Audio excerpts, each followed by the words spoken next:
ሰላም ጤና ይስጥልኝ የኦሪት ትምህርት ተከታታዮች እንደምን አላችሁ እንደምን ሰነበታችሁ። የእስራኤል ቅዱስ አምላክ ፈቃድ ቢሆን ዛሬ የምንማረው የኦሪት ትምህርት ክፍል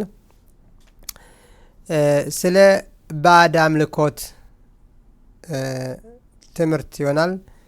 እንግዲህ ባለፈው መግቢያው ላይ እንደተማርነው ባዕድ አምልኮት እንደተመሰረተና በማን እንደተመሰረተ ተምረናል። ዛሬ ደግሞ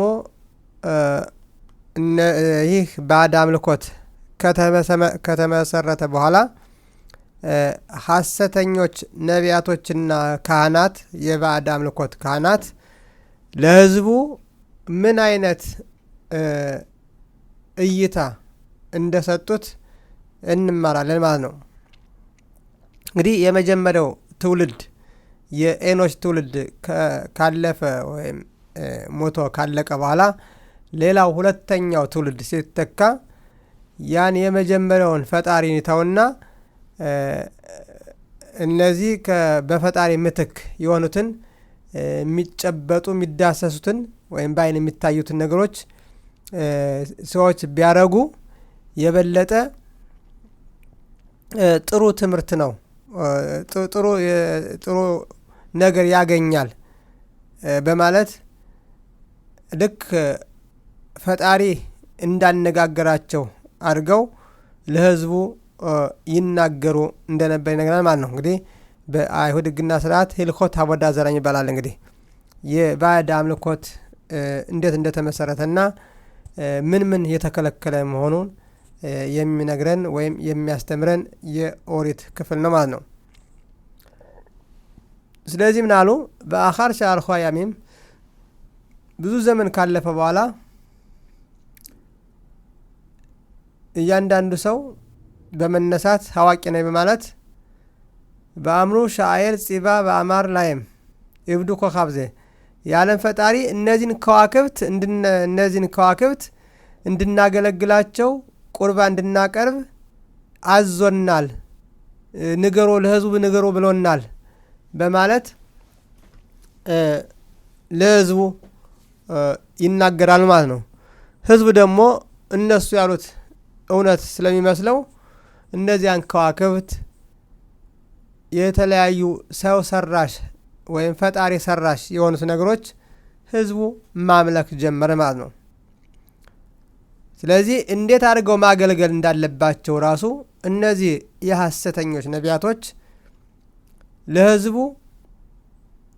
በመጽሐፍ ሳይቀር ጽፈው ሕዝቡን ያስተምሩ ነበር ማለት ነው።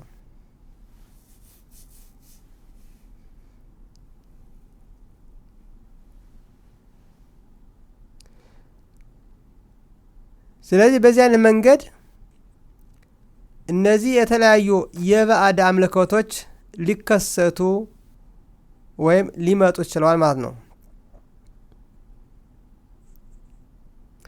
ስለዚህ እነዚህ ይህን መልአክ የሚባለውን ይህን ፀሐይን ወይም ይህን እንጨት ወይም ያን ነገር ብታረጉ በረከት ታገኛላችሁ፣ ሰላም ታገኛላችሁ፣ ፍቅር ታገኛላችሁ፣ ሀብት ታገኛላችሁ፣ ጤና ታገኛላችሁ ወዘተ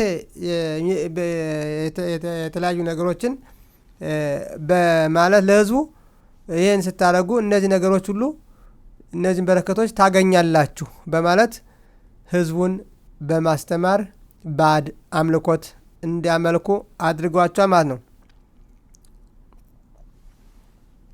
በዚህ አይነት መንገድ ሁሉም የዓለም ሕዝብ አንድም ሳይቀር በዚሁ በጣዖት አምልኮት ውስጥ ሊሆን ችሏል ማለት ነው። እንግዲህ አንድ ሰው አባቱ ባዕድ አምልኮት ሲያገለግል ከነበረ ልጁም ተወልዶ ያው በአባቱ ቤት ስለሚያድግ ያ ልጅ ይዞ የሚያድገው አባቱ ሲያድግ የነበረውን ነገር ነው ማለት ነው። ስለዚህ ከአባቱ ወይም ከቤተሰቦቹ የተለየ ሌላ ነገር ሊያደርግ አይችልም። ምክንያቱም ከአባቱ የበለጠ እሱ ሊያውቅ አይችልም።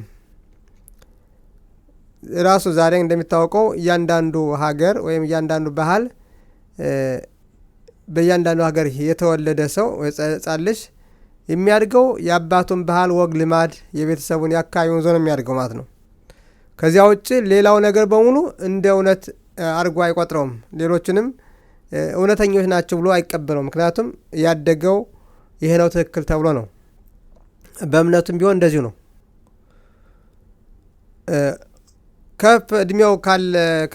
እድሜው ከፍ ካለ በኋላ ግን ይሄ ነገሮችን የማገናዘብ እዚህ ያደገበት ወላጆቹ ያሳደጉበት መንገድና ይሄ ትክክል ነው እያሉት ካደገ በኋላ ያንን ቦታ ለቆ ወይም ሌላ ቦታ ሲሄድ ተቃራኒ ሳይ እንዴ አባትና እናቴ በዚህ አይነት መንገድ ነው ያሳደጉኝ፣ ይህን ትምህርት አስተምረው ያሳደጉኝ፣ ይሄ ደግሞ ትምህርት የተለየ የሆነ ለምንድን ነው ብሎ ጠይቆ ራሱ አገናዝቦ ሁለቱን ነገሮች ያደገበትና ሌሎች ሰዎች የሚሉትን ሀሳብ ሁለቱን ሀሳቦች አሟግቶ እነዚህ ትክክል እንዴት ሁለቱ ነገሮች ተቃራኒ ሊሆኑ ይችላሉ የሚለውን ነገር አስቦ እነዚህን ጥያቄዎች ወላጆችንም ሆነ ሌሎችን ሰዎች ጠይቆ ከመጨረሻ ውሳኔ ካልደረሰ በስተቀር ሊያውቅ አይችልም ማለት ነው። ነገር ግን በዚህ አይነት መንገድ ሰዎች ከፍሉ የተለያዩ ጥያቄን ይጠይቃሉ ማለት ነው። ስለዚህ ያኛው እምነት ከዚያኛው እምነት ለምን ተለየ፣ ይህ ከዚህኛው እምነት እንዴት ተለየ የሚለውን ሲጠይቁ ነገሮች ሁሉ ግልጽ ይሆንላቸዋል ማለት ነው። ይህን የሚጠይቁ በእርግጥ ብዙ ሰው የለም። ነገር ግን የአዳም የኖህ ጥፋት ካለፈ ከ340 ዓመት ዘመን በኋላ የባቢሎን ግንብ በገነቡበት ጊዜ አብርሃም እንደው ይሄ ጥሩ ሀሳብ ነው ብሎ ተሳትፎ ነበር። ነገር ግን መጨረሻ ላይ የሰዎች እይታ ምን ሆኖ አገኘው? የሰሩት ድንጋይ ከሰው ላይ ወድቆ በሚሞትበት ጊዜ ስለዚያ ሰው አይጨነቁም። የሚጨነቁት ይህ ድንጋያችን በጣም ሰርተን ያዘጋጀነው ብሎኬት ለህንፃ መስሪያ አድርገው ተሰበረብን ብለው ነው የሚያዝኑት። እና ምን ሰጡት? ዋጋ ከሰው ይልቅ ለህንፃው ዋጋ ሰጡት ማለት ነው። በዚህ ጊዜ አብርሃም ይህን ነገር እንዴት ሊሆን ይችላል ብሎ ራሱን ይጠይቃል ማለት ነው። ከዚያም እንደሚታወቀው አብርሃም አባቱ ጠቅላላ በሱ ዘመን የነበረው በሙሉ ሁሉም ጣዖት አምላኪ ነው። እሱ ብቻ አይደለም፣ አባቱ ራሱ የጣዖት ፋብሪካ መስርቶ ራሱ የተለያዩ ቅርጻ ቅርጾችን በተለያየ ስም እየቀረጸ ለህዝቡ ይህን ብታመልኩ ጥሩ ነው፣ ይሄ ነው አምላክ እያለ ለህዝቡ ይሰጥ ነበር ማለት ነው። አብርሃም ግን ይህን ነገር ነገሩን ሲያየው የአባቴ የትናንትና የሰራው እንዴት ነው ሌሎች ሰዎች ኃይል የሚሆነው በሚል ጥያቄ ራሱን በራሱ በመጠየቅ ራሱን በራሱ በማስተማር ራሱን በራሱ በመጠየቅ ትልቅ ሰው ሊሆን ችሏል ማለት ነው። እንደሚታወቀው አብርሃም ይህንን ጥያቄ መልስ ለማግኘት ወደ 47 ዓመት ያህል እንደፈጀበት ይነግረን ማለት ነው። ምክንያቱም እንዴት እኔ ከአባቴ ከእናቴ ከወላጆቼ የበለጠ አዋቂ ሁኜ ልቀርብ እችላለሁ? እንዴት? እሱ ብቻ አይደለም፣ ከአባቴ ውጭ ያሉት በዚህ በጠቅላላ የነበሩት ምሁራን፣ እነዚህ ሐሰተኞች ነቢያት፣ እነዚህ ጠቅላላ በሙሉ የነበሩት ሊቃውንት ሁሉ እንዴት እነሱ እኔ ከእነሱ የበለጠ ላውቅ እችላለሁ በሚል ራሱን በራሱ ይሟገት ነበር ማለት ነው። ነገር ግን ነገሮች እያንዳንዱ ነገር ሌሎችን ፍልስፍና እሱ ከሚፈልገው ጋር አብሮ በማጠያየቅ ነገሮችን ሲያይ ነገሩ በሙሉ ሊመጣለት አልቻለም። በትክክለኛው መንገድ ሊመጣለት አልቻለም። ስለዚህ ምንድን አለ? ሁሉም የዓለም ሕዝብ ባዕድ አምላኪ ነው፣ እውነተኛውን አምላክ አያውቅም። ስለዚህ እነዚህ ሁሉ የፈጠራቸው ፈጣሪ አንድ ፈጣሪ ብቻ መኖር አለበት ከሚል ድምዳሜ ደረሰ ማለት ነው። እንግዲህ የደረሰው አብርሃም ያለምንም አስተማሪ ትምህርት ቤት ሳይገባ አይምሮን ብቻ በመጠቀም እኔ ለምን ነው የተፈጠርኩት? እነዚህ ሰማይና ምድር የተፈጠሩት ለምንድን ነው? የሁሉ ዓለም የተፈጠረው ለምንድን ነው? እንዲሁ ዝም ብሎ ያለ አንድ ዓላማ እንዲሁ ሊፈጠር ይችላልን? ይሄ ሊሆን አይችልም በሚል ርዕዮተ ዓለም ራሱን በራሱ በመጠየቅ ከዚህ ድምዳሜ ላይ ይደርሳል ማለት ነው። ስለዚህ ምንድን ነው የደመደመው መጨረሻ ላይ? ይሄ ሊሆን አይችልም። ይህንን ፈጣሪ የፈጠረው አንድ ኃይል አለ። እንዲሁ ዝም ብሎ የዓለም የተፈጠረ ነገር አይደለም። ይሄ አየሩ፣ ውሃው፣ ይሄ በትክክል የሰውን ራሱ አፈጣሪ ሆነ ሳይ ይሄ በታምር እንዲሁ ዝም ብሎ የተፈጠረ ፍጡር አይደለም። የሆነ ፈጣሪ ኃይል አለው የሚል ድምዳሜ ደርሶ ከዓለም ሁሉ ብቸኛ የዓለም ሕዝብ በሙሉ በዚያን ጊዜ የነበረውን በሙሉ ወላጅ አባቱን ቀርቶ እናቱን አባቱን ጠቅላላ የአካባቢው ምሁራን ሊቃውንት በሙሉ እናንተ ትክክላቸው አይደለኛችሁ፣ ትክክለኛ እኔ ነኝ በሚል ደፋርነት እነሱ የሚያምኑትን በሙሉ ሊያምን አልቻለም ማለት ነው። እንግዲህ በዚያን ጊዜ ብቸኛ የማያምን ሰው አብርሃም ነበር ማለት ነው፣ ወላጆችን ጨምሮ ማለት ነው። ከዚያ በኋላ እንግዲህ በዘፍጥረት ምዕራፍ 12 ቁጥር 1 ላይ የዓለም ፈጣሪ ተገልጾ አዎ አንተ የምትፈልገው አንተ ትክክለኛ ጥያቄ ነው የጠየቅከው፣ አዎ ይህን ዓለም ሁሉ የፈጠርኩት እኔ ነኝ። ስለዚህ አንተ አሁን ከዚህ አካባቢ ካሉት ሰዎች ጋር ራቅ። በዚህ በሞኝ ፍልስፍናቸው አንተን ወደፊት እንድትራመድ አያደርጉም።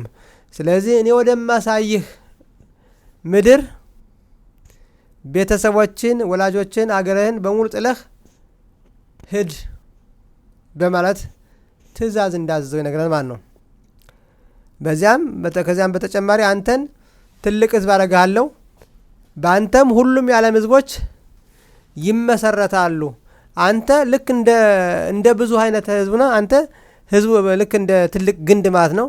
እንደዚያ ግንድ፣ በዚያ ግንድ ደግሞ ቅርንጫፍ እንዳለ ሁሉ አንተ ለዓለም ሕዝቦች ሁሉ ቅርንጫፍ ትሆናለህ በማለት በአብርሃም ከሚል ስም ወደ አብርሃም የምድር ሕዝቦች ሁሉ ዋና የመጀመሪያ አባት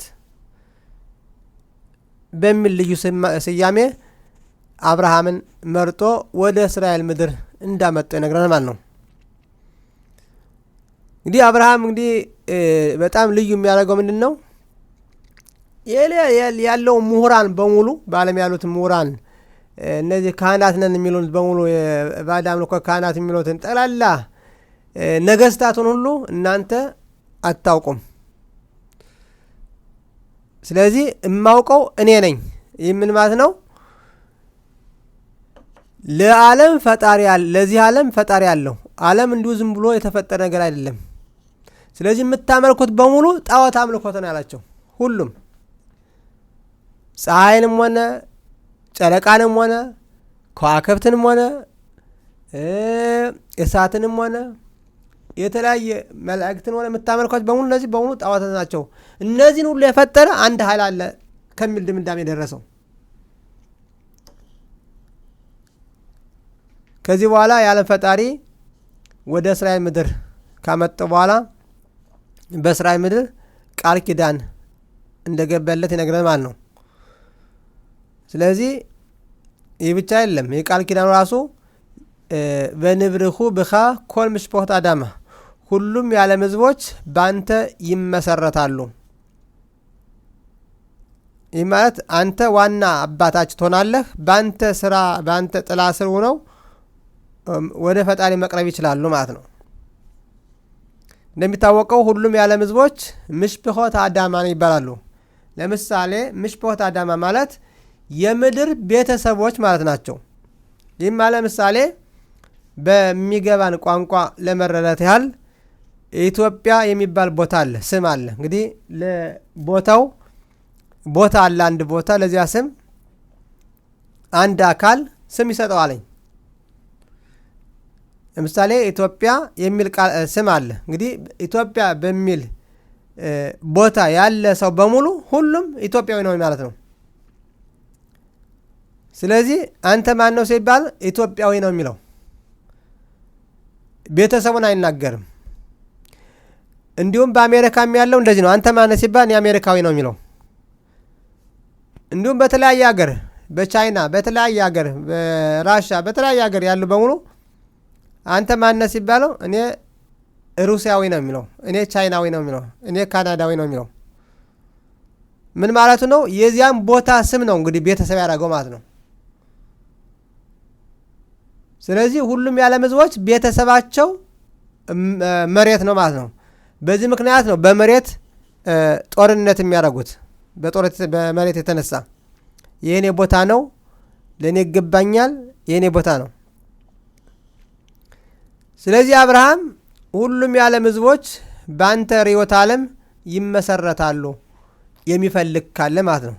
ስለዚህ አንድ ሰው በአብርሃም ርዕዮተ ዓለም ሄዳለሁ ካለ እና ግዩር የሚባለውን ትምህርት ተምሮ ወደ እስራኤል ልጆች ለመቀላቀል ወይም በሚቀላቀልበት ጊዜ ለምሳሌ ሞገስ ከሆነ ስሙ ሞገስ አብርሃም ነው የሚባለው። በአብርሃም ስም ነው የሚጠራው። ምክንያቱም ይህ የአብርሃምን ፍልስፍና ነው የያዘው ማለት ነው። ይህንን ካላለ ግን የአብርሃምን ፍልስፍና ስላልተቀበለ የአብርሃምን እይታ ወይም የአብርሃምን መንገድ በአብርሃም በሄደበት መንገድ ስላልሄደ አብርሃም ተብሎ አይጠራ ማለት ነው።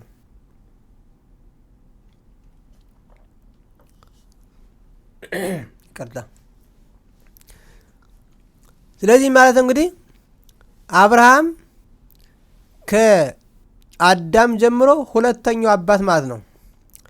የሰውን ልጆች በሙሉ አዳም ኃጢአት ከመስራቱ በፊት መመለስ የቻለ ወይም ማገናዘብ ያቻለ ብቸኛ ሰው ነው ማለት ነው። ይህ ብቻ አይደለም። አብርሃም ይህን ነገር ከተረዳ በኋላ ፈጣሪ አንድ ብቻ መሆኑን ካወቀ በኋላ እያንዳንዱን ግለሰብ በአንድ ፈጣሪ ብቻ እንዲያመልኩ ለማድረግ ምግብ እየሰጠ ምግቡን ይህንን ፈጣሪ እናመሰግን አብርሃም ስላበላህን ስላጠጣን እናመሰግናለን ስሉት እኔ አይደለሁም ይህንን ምግብ የፈጠረ ዝናብን የሰጠ ምድሪቱን ከምድሩ ዝናብ ጥሎ ምድሩ እንዲያበቅል ያደረገው አንድ ፈጣሪ አለ፣ እሱም ብቻ አመልኩ በማለት እያንዳንዱን ግለሰብ በአንድ ፈጣሪ እንዲያምን ያደረገ ብቸኛ ሰው ነው ማለት ነው። ስለዚህ አብርሃም ምንድነው የሚባሉት?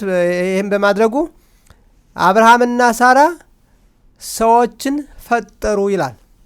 ይህ ማለት አንድ ሰው ከፈጣሪ መንገድ ወጥቶ ከነበረ በኋላ ሲመለስ ልክ እንደ አዲስ እንደተፈጠረ ሰው ማለት ነው። ሆኖም ግን አብርሃም ይህን በአንድ ፈጣሪ እንዲያምኑ ያደረጋቸው ልጆቻቸውን ባለማስተማራቸው እነሱ ብቻ ጻድቅ ሲሆኑ ልጆቻቸው ግን ስላላስተምሯቸው ዘራቸው ሳይቀጥል ቀርቷል ማለት ነው።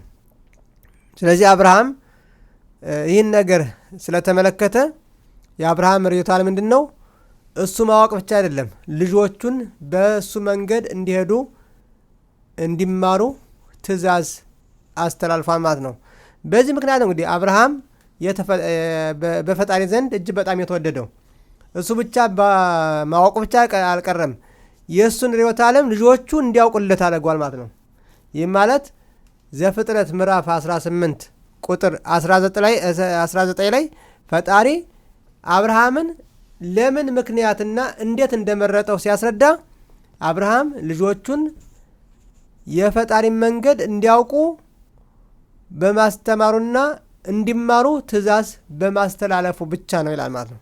እንግዲህ አንድ ሰው ያንን ትምህርት ከተማረ ካወቀ በኋላ ሌሎች የማያስተላልፍ ከሆነ እሱ ሲሞት ልክ በአማርኛ ቋንቋ አንድ ምሁር ሲሞት ላይብረሪ እንደተቃጠለ ይቆጠራል ይባላል። ምክንያቱም ያለውን እውቀት ሌሎቹ ሳያስተላልፍ በዚያው ራሱ አውቆት ሙቷል ማለት ነው። እንደሚታወቀው እውቀት እያንዳንዱ ሰው የሚያገኘው ነው እንጂ እንደ ገንዘብ የሚወረስ ነገር አይደለም። ስለዚህ እያንዳንዱ ሰው ሲማር ወይም ከምሁሩ ሰው ሲማር ያን ነገር ደግሞ እሱ ከተማረ በኋላ ደግሞ ለልጆቹ ወይም ለሌሎቹ ሰዎች ሲያስተላልፍ እነዚያ ሰዎች በዚያ ነገር ተምረው ሲቀየሩ ያ የመጀመሪያው ሰው በሕይወት እንዳለ ይቆጠራል ማለት ነው ቢሞት እንኳን። ምክንያቱም መልካሙ ነገር በዚህ ምድር አለ ማለት ነው። ክፉም ነገር ደግሞ በዚህ ምድር ካረገና ካስተማረ ሰዎች በመጥፎ ነገር እንዲሄዱ ካደረገም እና የመጥፎ መጽሐፍም ከጻፈ የተለያዩ ነገሮችም ከጻፈ ወይም ካስተላለፈ ያ መጥፎ ነገር ደግሞ ሰዎች ስለሚማሩበት በዚያው በመጥፎ መንገድ ይሄዳል ማለት ነው። ሆኖ እንግዲህ እያንዳንዱ ሰው የራሱ ነፃ ምርጫ አለው። ነገር ግን ከዚህ ላይ ምንድነው የሚያስተምረን? አብርሃም ብቸኛው የተለያዩ ጣዖታት በዚህ ምድር ያሉ ጣዖታትን የካደ የማያምን ብቸኛ ሰው እንደነበር ይነግረናል ማለት ነው። እንግዲህ እነዚህ ናቸው ከሱ ዘር የወጡት ናቸው እንግዲህ የአብርሃም ዘሮ የሚባሉት። በእርግጥ ከአብርሃምም ሁለቱ ዘሮቹ የአብርሃምንም የራሱ መንገድ ባለመከተላቸው እንደወጡ ይነግራል ማለት ነው። አንደኛው ይሽማኤል ነው። ሁለተኛው ደግሞ ኤሳው ወይም ኤዶም የሚባለው ማለት ነው። እነዚህ ሁለቱ የአብርሃም ዘሮች ከአብርሃም መንገድ ዓላማ ወጥተው ራሳቸው የክርስትናና የእስልምናን እምነት ራሱ እንዳቋቋሙ ይነግረናል። ወደፊት በዚህ ጉዳይ እንማራለን ማለት ነው። ስለዚህ የአብርሃም እይታ እንግዲህ አንድ ፈጣሪን ብቻ ማምለክ ከሱ ውጭ ሌላ አምላክ መኖር የለበትም ብሎ በድምዳሜ ውሳኔ ላይ ደረሰና ፈጣሪ እንደገለጠው ከዚያም ወደ እስራኤል ምድር እንዳመጣው ከዚያም አብርሃም እና የአብርሃም ዘር በሙሉ የእስራኤል ምድር ለዘላለም እንዲወርሱና ምድሪቱም ምን አይነት እንደሆነች በቃል ኪዳን ያወረሰበት መንገድ ይህ ነው ማለት ነው። እንግዲህ ስለዚህ በዚህ ምድር ብቸኛው አብርሃም ለዓለም ሕዝቦች ሁሉ ባዕድ አምልኮት እንዳያመልኩ ያስተማረ ብቸኛ የመጀመሪያው ሰው ነው ማለት ነው። ስለዚህ እንግዲህ ከአብርሃም ጀምሮ የዓለም ሕዝቦች እንዴት እንደተከፈሉ እንማራለን በሚቀጥለው ትምህርታችን እና የዛሬው ትምህርታችን ባጭሩ ይመስላል። ምናልባት ሌላ ቀን የዘለልነው ለነገሩ ተምረን መሰለኝ ባጭሩ የዘለልነው ትምህርትም ካለ እናንተ በምትጠይቁት ጥያቄ መልሰን መማርና ያንን ማስተካከል እንችላለን ማለት ነው። ምክንያቱም የወርት ትምህርት እጅግ በጣም ብዙ ነው፣ ብዙ ዘርፍ አለው። ስለዚህ ዋናው ነገር እንድንማማር ነው፣ የማናውቀው እንድናውቀን ስለሆነ ሁሉም ሰው ማወቅ ይችላል ማለት ነው። ሁሉም የሰው ልጅ አይሁድም ሆነ አይሁድ ያልሆነ ዓላማ አለው፣ የተፈጠረበት ዓላማ አለው። ስለዚህ ሁላችንም ዓላማችን ማወቅ ግዴታ አለብን ማለት ነው። ስለዚህ ይህ ትምህርት ለሁሉም ነው የሚያገለግለው፣ አይሁድም ለሆነው አይሁድም ላልሆነው ሲያውቅ ነገር ሁሉ በትክክል መረዳት ይችላል ማለት ነው። እንግዲህ የዛሬው ትምህርታችን በዚህ ላይ ያበቃል። በሚቀጥለው የወር ትምህርቶች ላይ እስከምንገናኝ ለጊዜው በደህና ቆዩ። ባሩክ አዶናይ ለዓለም አሜን በአሜን።